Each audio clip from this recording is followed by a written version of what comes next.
ஆறு மனமே ஆறு, அந்த ஆண்டவன் கட்டளை ஆறு. தேர்ந்து மனிதன் வாழும் வகைக்கு தெய்வத்தின் கட்டளை ஆறு, தெய்வத்தின் கட்டளை ஆறு.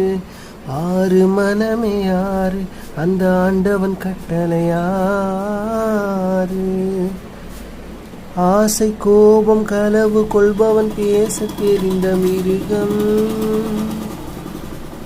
அன்பு நன்றி கருணை கொண்டவன் மனித வடிவில் தெய்வம். இதில் மிருகம் என்பது கள்ள மனம், உயர் தெய்வம் என்பது பிள்ளை மனம். இந்த நான்கு கட்டளை அறிந்த மனது ஆண்டவன் வாழும் வெள்ளை மனம், ஆண்டவன் வாழும் வெள்ளை மனம். ஆறு மனமே ஆறு, அந்த ஆண்டவன் கட்டளை ஆறு. தேர்ந்து மனிதன் வாழும் வகைக்கு தெய்வத்தின் கட்டளை